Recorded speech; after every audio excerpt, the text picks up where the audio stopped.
Vamos à ministração da palavra de Deus então? Abra sua Bíblia lá no Salmo de número 61. Salmos de número 61 é um salmo que já ministramos por 5 semanas.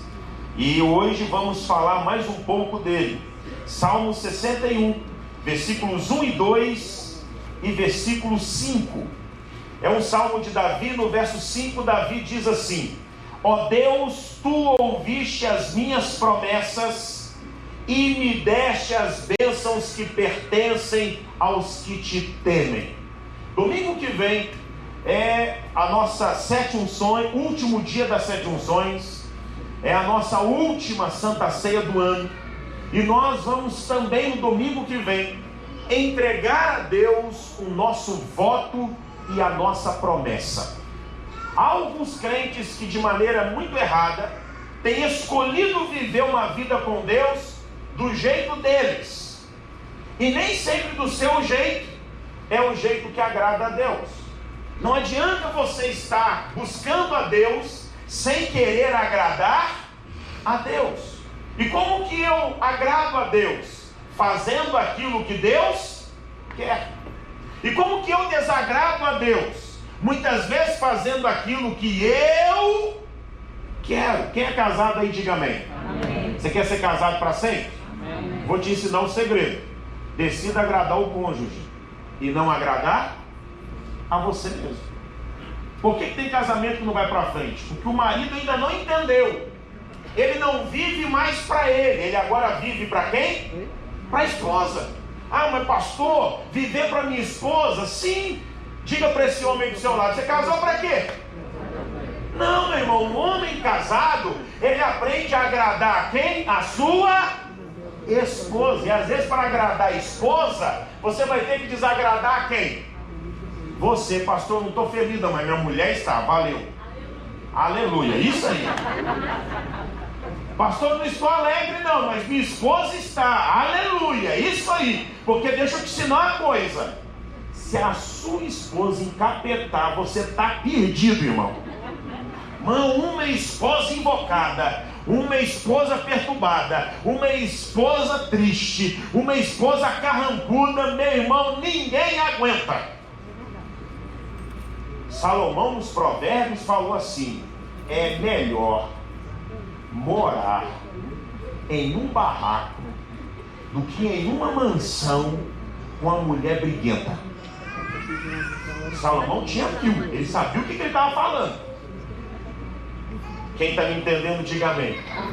A Bíblia diz que uma mulher que fala sem parar é como uma gota que pinga sem parar também. Então, qual homem casado aí quer ser feliz? Amém. Qual é o segredo? Agrada a esposa, irmão. Ela vai te fazer um homem feliz. Mas a Bíblia diz que a palavra de Deus é a espada que corta os dois lados. Irmã, você também tem que fazer o seu marido feliz. Ah, pastor, glória a Deus, isso aí, ó. Mas pastor, eu casei e meu marido isso, meu marido aquilo. Minha irmã, agrada esse homem, minha irmã. Ah, pastor, mas ele quer tomar café 6 da manhã. Sirva o café 6 da manhã, minha irmã. Ah, mas pastor, todo domingo ele quer almoço especial. Irmã, dá um jeito no almoço especial, porque um marido alegre é bonzinho. É verdade. Por que tem casamento em guerra? Por que tem casamento em conflito? O marido quer viver para agradar quem? Ele. A esposa quer viver para agradar quem? Ela. Então deixa eu te dar uma mensagem final aqui. Se é para agradar você mesmo, viva sozinho, solteiro. Se é para agradar você mesma, viva sozinha, solteira. Agora, casou, a Bíblia diz: e o homem cuida das coisas deste mundo, de como agradar a sua esposa. Porque esposa feliz, marido feliz. Marido feliz, esposa feliz. Quem está entendendo, diga amém. Vamos trazer para a vida com Deus? Na vida com Deus também, o segredo não é agradar você. O segredo é agradar ao seu Deus, que te ama, que salvou você, que deu a vida por você. Então você tem que aprender a fazer certas coisas para agradar a Deus, não é a você. Eu não gosto de calor. Eu não tenho problema com calor. O calor, minha pressão sobe. Eu não gosto de calor de jeito nenhum. E então eu tenho uma mensagem que eu sempre falo para as pessoas: eu só sinto calor se for por Deus. Ah, pastor, vamos lá no calor. Penso bem, irmão, ir lá no Rio de Janeiro. Um calor danado, vou não. Não, mas pastor, não vou não. Mas não vou não. Agora, se é para Deus, aí muda. Porque eu decidi agradar ao Deus que me ama, ao Deus que me salvou. Quem está me acompanhando, diga amém. Amém. Então, se você decide agradar a Deus, você tem que fazer as coisas que tocam o coração de Deus. E uma das coisas que nós estamos ensinando que toca o coração de Deus é você fazer promessas a Ele, é você fazer um voto a Ele, é você se comprometer com Ele. Como eu já disse, estou repetindo, a música antiga famosa diz: Deus de aliança, Deus de promessas. Se Deus faz e fez promessas a mim, por que eu não fiz e não faço promessas a Ele? Está desequilibrado esse relacionamento. Dos céus descem promessas, mas da terra não sobe promessas. Então olha o que Davi ensina no verso 5: ó Deus, tu ouviste as minhas promessas e me deste as bênçãos. Davi, o homem segundo o coração de Deus, fazia promessas a Deus. E Davi então está ensinando qual é o melhor momento em nenhuma vida para você fazer uma promessa a Deus. Por favor, Salmo 61, verso 1. Ó Deus, ouve o meu grito de angústia. Primeiro momento é na hora que você está angustiado. Continua o verso 2. No meu desespero. Segundo momento para você fazer um voto, uma promessa a Deus, no seu desespero. Terceiro momento para você fazer um voto, uma promessa a Deus, longe do meu lar. Quarto momento para você fazer um voto, uma promessa a Deus, repita comigo: no momento que eu preciso de ajuda. Vocês não me ouviram, repita comigo: no momento que eu preciso de ajuda. Agora, será que nem nesses momentos você consegue fazer algo que agrada a Deus? Nem na angústia, nem no desespero, nem longe do seu lar, nem quando você está precisando de ajuda? Deixa eu te ensinar uma coisa. Antigamente, minha avó, já falecida, mãe da minha mãe, dona Jandira de Souza Torres, ela falava para mim assim: meu filho, toma cuidado. Quem não vem pelo amor, vem pela dor. Deus não tem problema de deixar nós sentirmos dores. Deus não tem problema de deixar a gente sofrer. Sabe por quê? Dor é uma ferramenta na nossa mão, na nossa vida. Dor nos lapida, dor nos molda, dor nos reconstrói. Sofrimento trabalha na gente. Você está aí no seu jeito aí, na sua empáfia, na sua soberba, na sua arrogância, na sua grandeza, cheio de si, cheio de razão, cheio de tantas coisas. Deus então permite você entrar na universidade da dor, na faculdade do sofrimento. E lá nesse ambiente, o que Ele vai fazer com você? Vai trabalhar, vai tratar, vai quebrar, vai podar, vai transformar você. Porque aquele que não ouvia na hora da dor, ouve. Aquele que não dava atenção na hora da dor, dá atenção. Aquele que não era humilde na hora da dor, aprende a ser humilde. Por isso Davi está dizendo, é na angústia, é no desespero, é quando eu estou precisando de ajuda, é nesse momento então que você leva a Deus suas promessas e recebe de Deus suas bênçãos. Agora deixa eu te ensinar outra coisa. No Brasil, obrigatoriamente, que é por lei, de 2 em 2 anos você tem que votar em alguém. Ano que vem vai ter eleição de novo, e você vai votar. Ano passado teve eleição, e você também votou. Votou na Margarida, votou no Bruno, votou no Almas, votou na Sheila, votou na Ione, votou no Wilson da Resato, votou em sei quem para vereador, votou na eleição passada em Bolsonaro, ou votou no Haddad, ou votou não sei em quem. E você vota em pessoas, mas não entrega um voto a Deus. Olha que loucura, irmão. Olha por onde você está levando a sua vida com Deus. Seres humanos você entrega um voto, mas a Deus você não faz isso. E no Brasil o voto é de 2 em 2 anos, mas a Deus você não entrega nenhum voto a Ele. Por isso Davi está nos ensinando.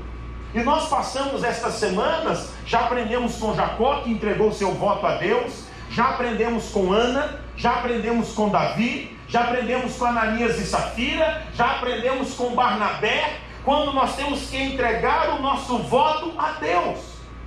Quando Ana entrega o voto a Deus, o voto dela a Deus, e Deus responde à oração dela, Ana escreve uma poesia.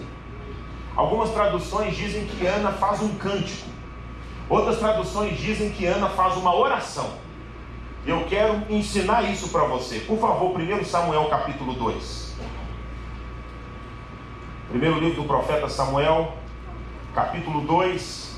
A minha tradução diz a oração de Ana. Tem tradução que vai dizer o cântico de Ana. Eu não tenho tempo de ler todo o cântico. Na sua casa, leia todo dia, isso vai te fazer um bem para a alma que você não tem ideia. Mas algumas partes aqui eu quero chamar a sua atenção. Lá no verso 1, Ana começa dizendo: o Senhor Deus encheu o meu coração de alegria. O que Deus fez com Ana? O que Deus fez com Ana?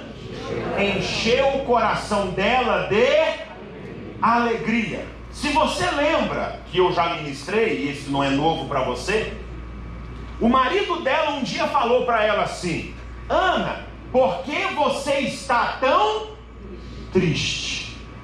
Por que vive sem comer? Por que você está assim? Essa Ana que o marido fala que ela estava tão triste, ela mesma está falando algo que agora Deus encheu o coração dela. Que Deus encha seu coração de alegria. Que Deus enche o coração desta igreja de alegria.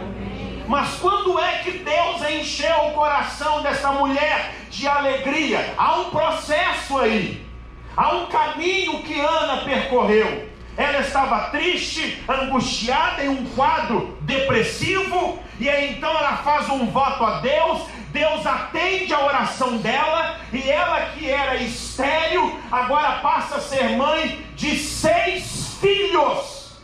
E então por causa disso ela está dizendo: Deus encheu o meu coração de alegria. A Bíblia diz que a alegria do Senhor dá força para a gente. A alegria de Deus não é emocional, não. A alegria que vem de Deus não é sentimental, não. A alegria que vem de Deus é espiritual, e ela te fortalece. Que você viva 2022 um ano fortalecido na alegria do Senhor. Ana não estava alegre porque estava em um comediante, estava participando de um stand-up, ouvindo uma piada. Não, a alegria dela não era circunstancial, não era terrena, não era humana. A alegria de Ana vinha do alto, vinha de Deus. Mas Ana soube qual caminho trilhar. Ana decidiu entregar a Deus aquele voto. E um voto que mudou por completo a história daquela mulher. O mais interessante é que Deus não pediu Ana nada. Mas eu quero te dar um contexto que talvez você não percebeu ainda. O sacerdote Eli já estava idoso, e se morresse, pela lei mosaica, seus filhos assumiriam o ofício sacerdotal no lugar dele. Mas os filhos de Eli estavam dando mau testemunho e desagradavam a Deus, e faziam com que um falatório surgisse em Israel. Então Deus precisava de um outro sacerdote no lugar de Eli, que já estava idoso, já estava velho. Quando Ana chega diante de Deus em oração e fala assim: se o Senhor me der um filho, eu o darei ao Senhor, e por todos os seus anos ele te servirá. Agora preste atenção, eu vou começar a inventar a partir de agora. Não está na Bíblia não, tá? É invenção do seu pastor. Seu pastor prega a Bíblia, também prega a invenção dele. Você só tem que saber que é invenção. Se você sair daqui e falar que isso está na Bíblia, eu te pego, viu, irmão? Diga que seu irmão, é invenção do pastor. Quando Deus ouve essa oração de Ana, na minha invenção, ele chama Jesus e o Espírito Santo. Resolvemos nosso problema. Tá uma maluca lá que falou que me dá um filho. Se eu der, ela me dá. A gente precisa de alguém no lugar de Eli. Repito, isso está na Bíblia? Não, seu pastor está fazendo o quê? Inventando. Para ser mais bonito, confabulando. Para ser mais teológico, parafraseando. Então lá no céu começa um diálogo. Isso não existe não, estou inventando, tá? Olha, o Eli vai morrer mesmo, os filhos dele não podem ser sacerdotes.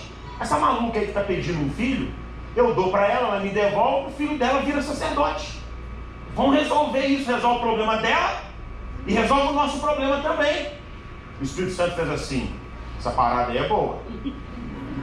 Jesus falou assim: esse negócio aí dá certo, então vamos resolver. Ana vai para casa, tem relação com o marido dela e o ventre dela abre, a esterilidade vai embora e Ana engravida. No tempo certo nasce o menino. Ela coloca o nome de Samuel. Ela desmama esse menino, leva ao tabernáculo, chega para Eli e diz: por esse menino orava eu, ele agora vai servir neste lugar. E sabe quem é que escreveu isso aqui? O filho dela, Samuel. Isso aqui fica um testemunho para os pais. Imagina o seu filho escrever uma oração sua. Imagina o seu filho fazer um registro de um voto seu para Deus. Imagina o seu filho escrever, deixar para a posteridade, uma posteridade que chega a nós no século 21, o registro que a mãe dele fez, sem Deus pedir, e por causa daquele voto, ele que não existia era gerado, ele que não existia, a família dele não era da linha sacerdotal, não era descendente de Arão, ele agora vai assumir o ofício sacerdotal, tudo por causa de uma mulher que entregou o voto a Deus. Amém. E ele agora pega a oração da mãe, ou o cântico da mãe, e escreve. Sabe o que é isso para um testemunho de família? Para um legado de família? E agora ele escreve o que a mãe fala: o Senhor Deus encheu meu coração de alegria. Eu vivi anos atrás, há muitos anos, uma experiência em Porto Alegre com o missionário Paulo Roberto, que marcou minha vida. Ele estava na minha casa por um tempo, ministrando na igreja de Porto Alegre conosco, e ele me disse: Abraão, eu preciso ir em um lugar aqui em Porto Alegre fazer uma visita. Você me leva? Eu disse: é claro, missionário, onde o senhor quer ir? Eu vou pegar um endereço e te passo. Pegou o endereço e me passou um bairro Passo da Areia, zona norte de Porto Alegre. Fazer uma visita a um casal de missionários. Foi eu, a Vânia, a Stephanie e o Sérgio. Sérgio, marido da Thelma. E nós fomos até lá. Quando nós chegamos, era um prédio em um apartamento térreo. Ele toca o interfone, vem uma mulher, já mais de 80 anos, com um andador. Eu percebi rapidamente, olhando para suas mãos e pés, que ela tinha artrose, todas essas juntas muito crescidas, ela veio andando bem devagar, a meia distância do portão onde estávamos. Ela parou assim, virou a cabeça para trás e deu uma gargalhada. Que eu falei, mas que alegria essa mulher tem, aquilo me marcou. Aí o missionário Paulo Roberto deu uma gargalhada de lá também, e eu de turista, não sabia de nada. Quem era, só sabia que era uma visita. E aí então ela abre o portão, ela e o Paulo Roberto se abraçam, ela olha para mim, é filho do Wilson. Olhei para ela, meu pai é o Wilson mesmo. É igual ele quando era mais novo. Você só conhece meu pai? Mas é lógico que eu conheço o seu pai. Entramos para a casa dela, o senhor Paulo Roberto levou uns doces de leite, uns queijos mineiros, sabe como é que é, né? Ela pegou o queijo, o doce de leite, serviu ali, a gente comeu o doce de leite tudo, irmão. A gente comeu o queijo todo, ela mesmo ficou com nada daquilo, a gente comendo, foi assim, gente, nós estamos acabando com o negócio da mulher. Ela ganhou agora, mas ela numa alegria, irmãos. Mas numa alegria, que eu falei assim, gente, isso não é normal. E ela disse, olha, ele está lá, o enfermeiro saiu do quarto e disse, olha, ele não pode tocar nele, porque ele sente muita dor. Ele está tomado de câncer. Ele veio para o Brasil para morrer. Então não encosta na cama dele, não toca nele. Ele está já em estado terminal. Eu pensei que entraria no quarto e veria um homem destruído, irmãos, acabado. Quando eu entro no quarto com o missionário Paulo, tem um homem magrinho, muito menos do que 40 quilos, a sobrancelha toda branquinha, o cabelo todo branquinho, ele muito magro, deitado assim, bem reto, os lençóis assim por debaixo do braço dele. Paulo Roberto chega, bate os dois joelhos no chão, segura a mão dele. Mas o semblante daquele homem era de uma alegria. O semblante dele não era de quem estava em dores, não era de quem estava em estágio terminal, não era de quem estava tomado pelo câncer.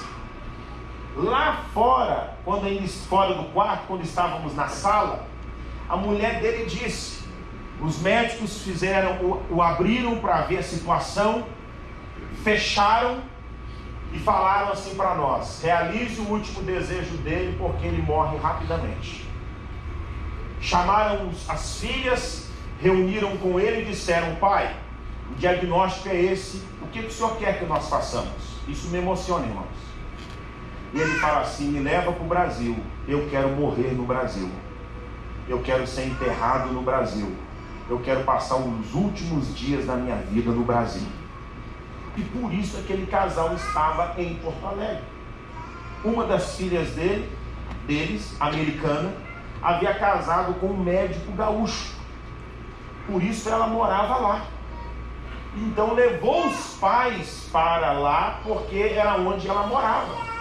Quando nós entramos no quarto, eu me deparo com aquela cena, aquele homem com um semblante muito melhor que o meu, que não tinha câncer, muito melhor que o meu, que não estava em estágio terminal, muito melhor que o meu perto dele, jovem. Meu irmão, e ele disse assim para o Paulo, Paulo, os médicos foram me operar, e eu disse para eles, ao me abrirem, verão que tem uma bandeira do Brasil em cima do meu coração, não mexam nessa bandeira. Eu sou americano, mas minha alma é brasileira. Eu sou americano, mas meu coração é brasileiro. Eu vendo aquilo, eu disse, meu Deus, o que é isso? Ana disse, o Senhor Deus encheu o meu coração de alegria. Deus pode encher seu coração de alegria, mesmo que você esteja na maior situação de crise da sua vida. Deus sabe trabalhar o nosso coração, Deus sabe trabalhar a nossa vida. Depois ele pede para nós sairmos, ele fica sozinho com o missionário Paulo. Nós voltamos para a sala onde estava a esposa dele, e eu comecei a conversar com ela. Ela se chama Meire Remos, ele é Arthur Remos. Eu disse, mas Meire, como é que você conheceu meu pai? Ela disse, nós nos Estados Unidos ouvimos falar que o avivamento no mundo sairia do Brasil. E nós resolvemos vir para o Brasil para procurar um lugar que tivesse avivamento. Fomos para algumas capitais do Brasil e moramos um tempo em Belo Horizonte. Quando um dia eu estou passando em uma rua chamada Rua do Patrocínio, eu passo em frente a uma igreja, tem um povo orando. Eu decido entrar naquela igreja. Era a Casa da Bênção. Na época não chamava Casa da Bênção, era só tabernáculo. Era um tabernáculo. E eu fiquei assustada, porque era um povo que orava 3 horas para depois começar a reunião. Mas um avivamento, eu saí de lá, fui no Arthur, falei assim: Arthur, eu acho que encontrei a igreja de avivamento. Então ela leva o Arthur para ir para o culto. Eles se apresentam na época como missionário Oriel. E o Arthur Remos é responsável pelo primeiro Instituto Bíblico da Casa da Bênção, Instituto Bíblico Monte Calvário, onde foi o único lugar na vida que o meu pai recebeu treinamento para ser pastor. Se você for no escritório do meu pai, tem lá um diplomazinho simples, antigo, escrito Instituto Bíblico Monte Calvário. Ele foi professor do meu pai. E eu não sabia dessa história. Eu fiquei assim, tocado. Foi um momento para mim, aquilo me marcou até hoje. Eu chego na minha casa, ligo para minha mãe. Falo: mãe, você não sabe o que eu vivi hoje? O que aconteceu, Brão? Eu conheci Arthur Remos e Meire Remos. Irmãos, minha mãe começou a chorar e falar a língua estranha pelo telefone comigo.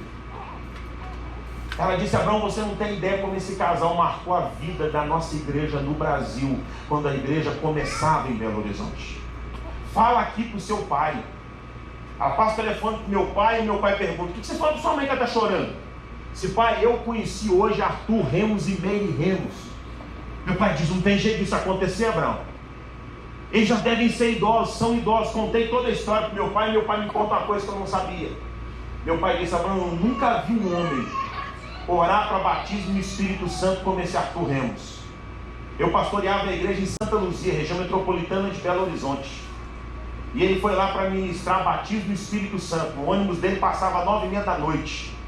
Era 9h10, ele estava pregando ainda. Eu cheguei perto dele e falei: nós temos que orar batismo do Espírito Santo daqui 20 minutos, seu ônibus passa. Ele me respondeu no microfone: fica tranquilo, em 1 segundo Jesus batiza com o Espírito Santo.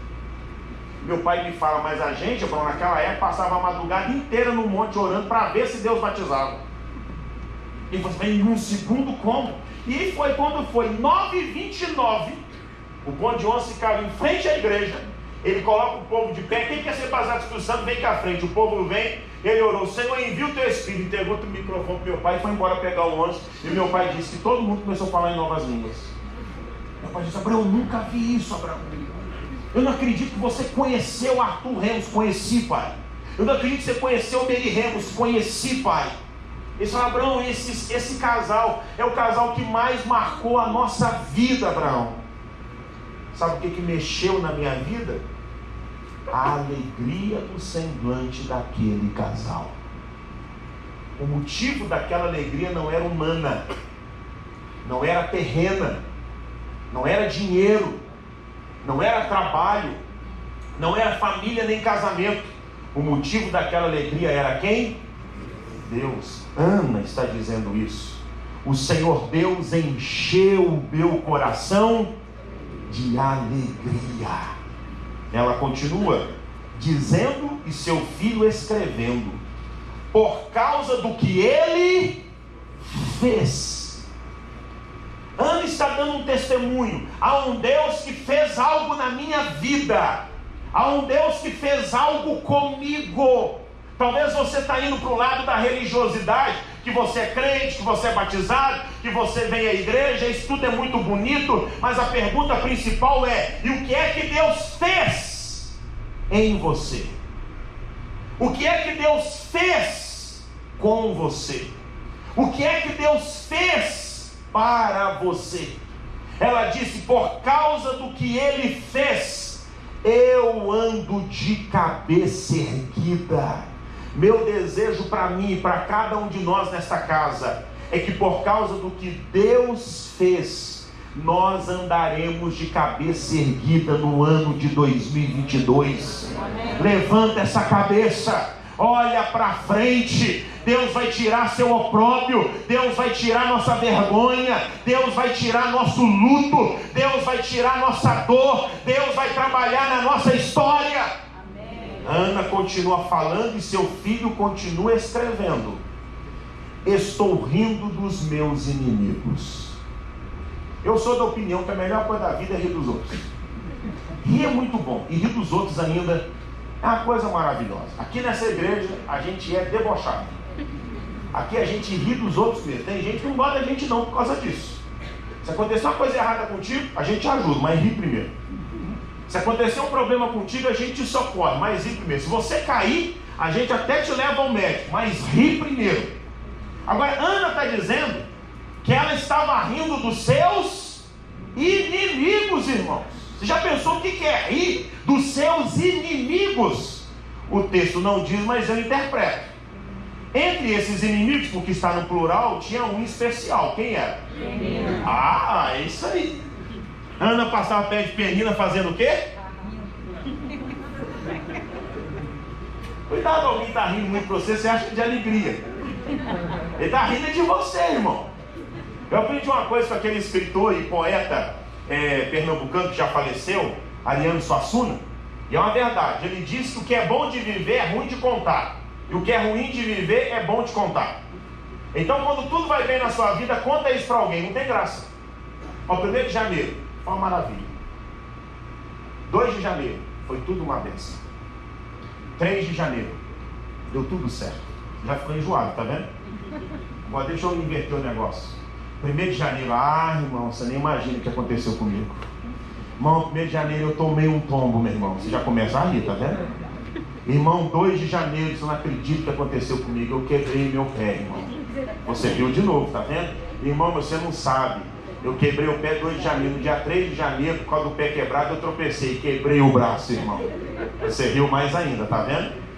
O que é bom de viver é ruim de contar. O que é ruim de viver é bom de contar.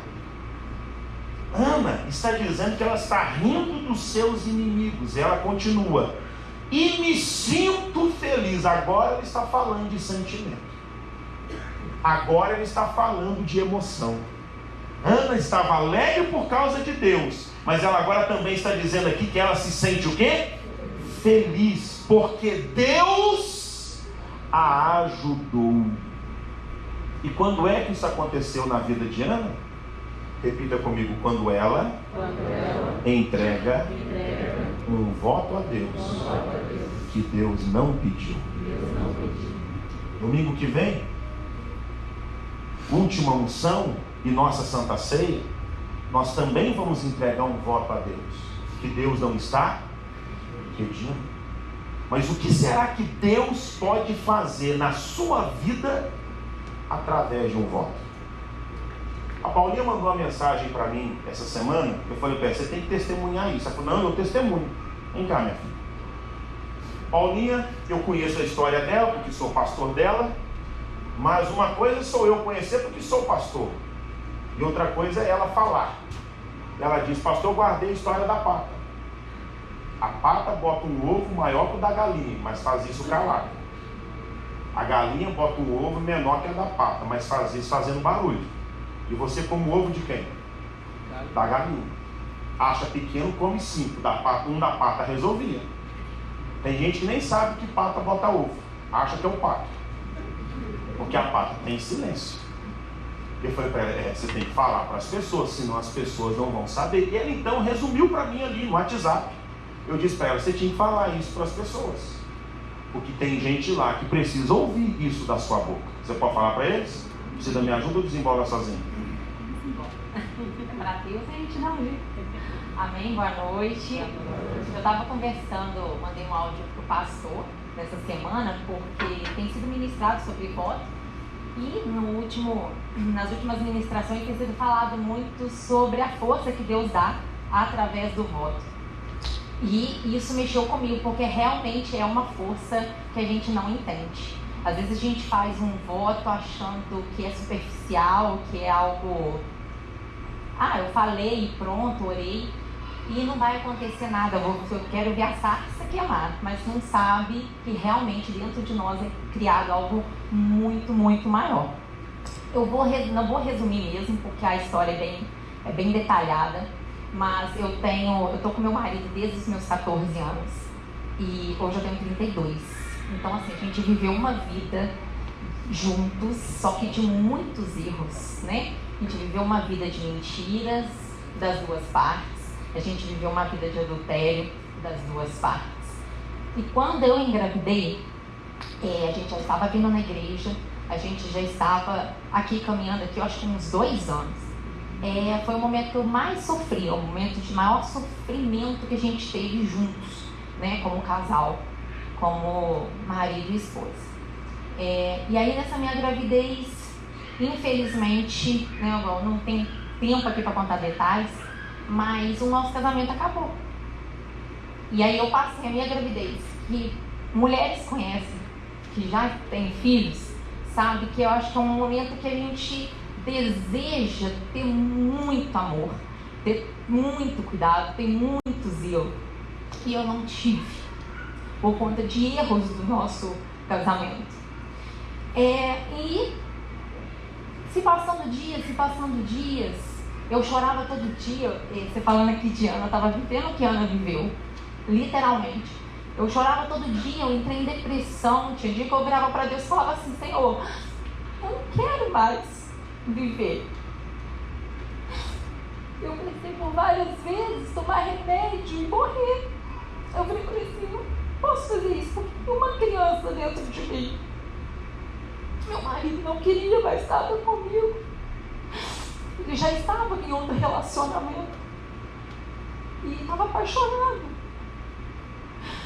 Eu olhava para Deus e falava assim: Senhor, eu não tenho jeito.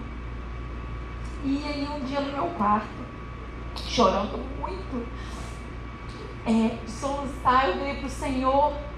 E eu acho que aquele dia ali, sem eu saber, eu fiz o maior voto que alguém pode fazer ao Senhor. Eu virei para Deus e falei assim: Senhor, eu não aguento mais sofrer, eu não aguento mais chorar. Eu não quero para o meu filho o que eu passei. Eu não tive mãe, eu não tive pai. E eu sempre sonhei com uma família. Eu falei: Senhor, eu não quero isso para o meu filho.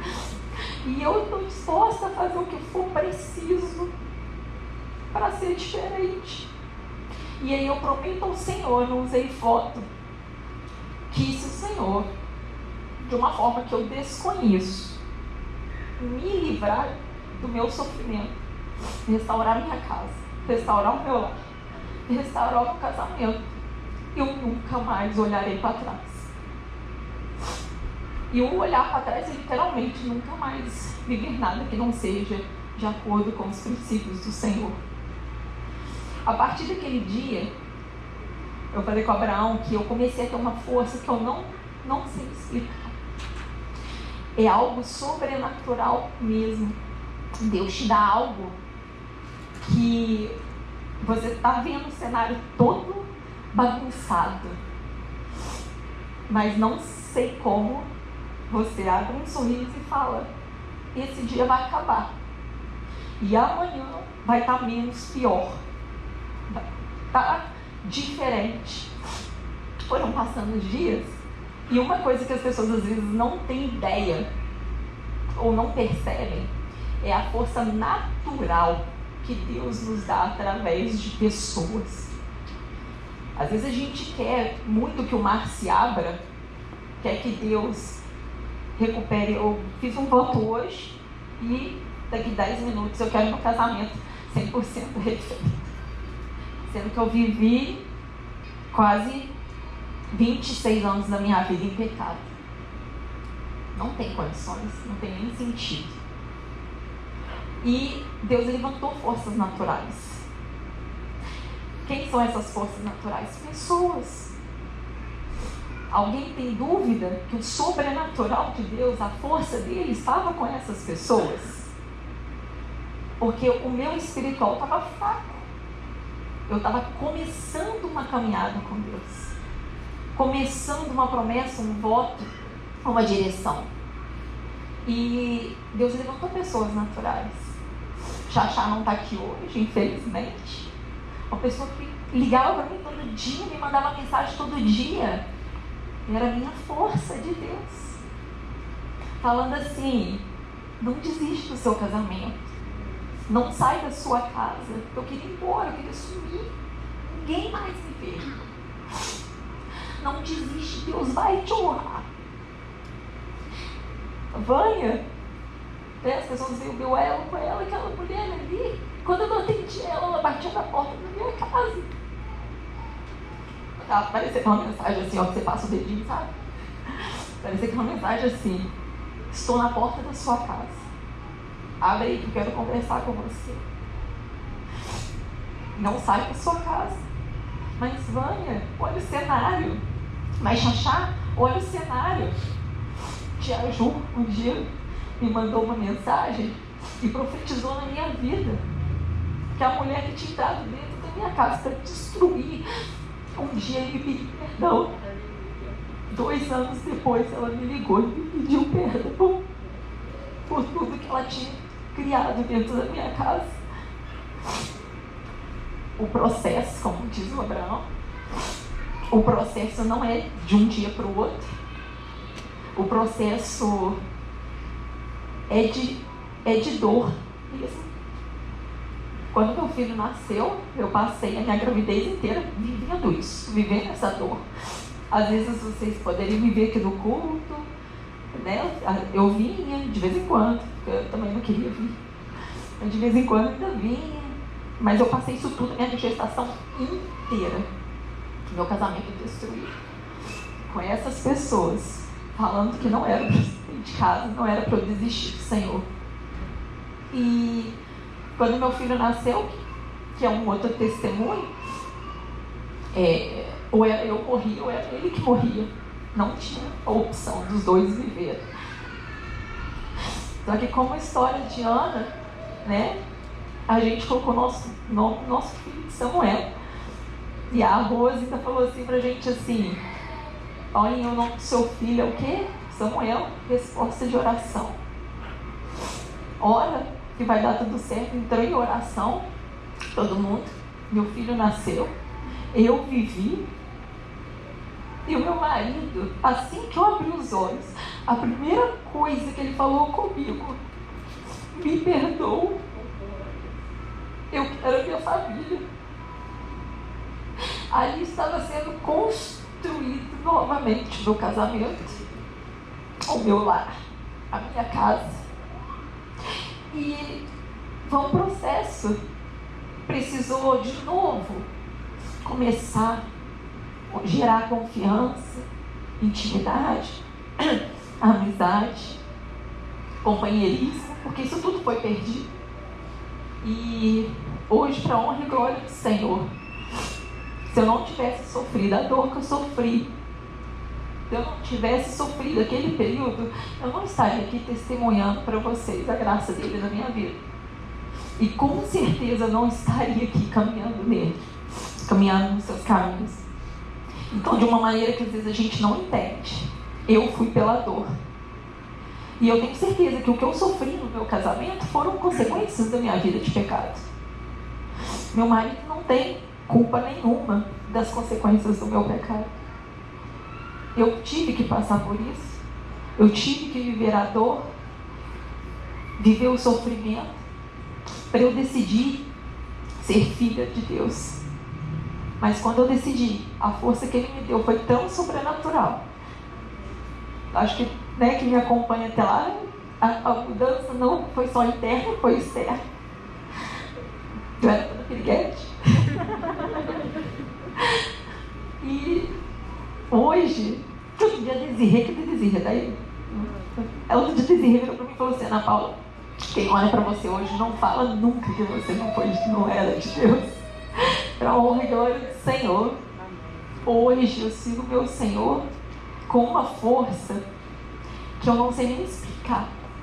Quando eu penso que eu era, eu tenho nojo, não tenho vergonha, que hoje é um testemunho, mas eu tenho nojo e tanto temor que nada, não existe aflição, não existe momento, nada me faz olhar para trás. Hoje eu tenho uma família abençoada, um marido que eu amo muito, um lar de alegria, porque o Senhor é o quarto habitante da minha casa. Ele é o quarto hóspede da minha casa. E nas minhas orações eu falo com Deus: Deus, eu não quero morar aqui se o Senhor não morar. Ou o Senhor mora, ou ninguém mora. E aí nosso casamento se tornou uma aliança de 3, onde o Senhor que é o perfeito. E por conta de um ser perfeito, está dando mais que certo. Louvo ao Senhor pela vida do meu marido. Se tornou um homem maravilhoso. A gente não é perfeito, né? A gente não é perfeito. Mas nosso casamento é abençoado. Deus tem provido sobrenatural. Nós temos vivido algo de Deus que não sabemos explicar. E diferente da minha vida, eu estou podendo criar o meu filho de uma forma diferente, vivendo num lar de alegria, não de tristeza, com paz, tendo ali a paternidade, a maternidade, a união, o amor e o carinho que uma criança precisa. Amém? Amém. Vamos aplaudir o Senhor.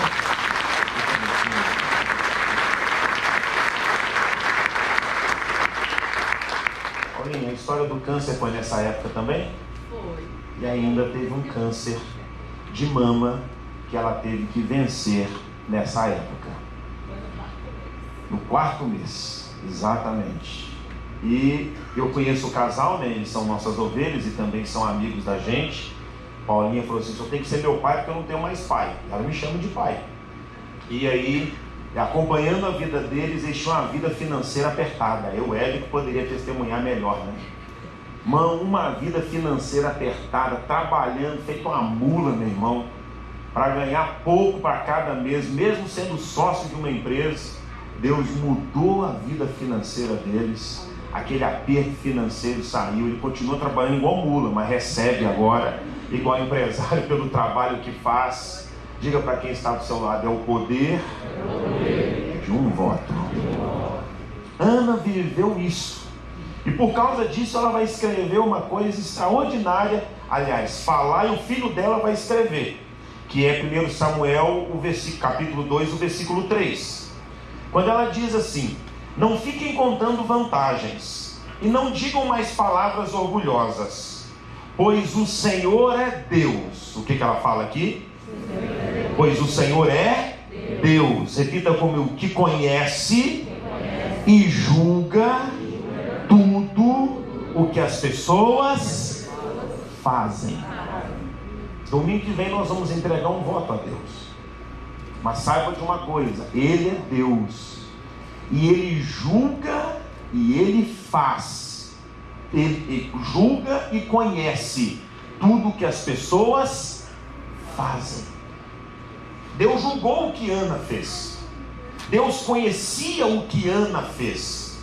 Se Ana fizesse qualquer coisa, se o voto de Ana fosse um voto displicente, se um voto de Ana fosse um voto orgulhoso, se o voto de Ana fosse apenas um voto para aparecer, se o voto de Ana fosse apenas uma coisa comum, Deus saberia, Deus conheceria. Por isso aprenda: se você vai fazer um voto a Deus, isso não é qualquer coisa. Se você vai entregar algo a Deus, isso não é de qualquer maneira. O voto não é uma brincadeira, voto é uma coisa séria, que tem poder de tocar o coração de Deus e Deus responder naquilo que você vota a Ele. Para isso ficar mais claro para nós, abra sua Bíblia em Gênesis 4.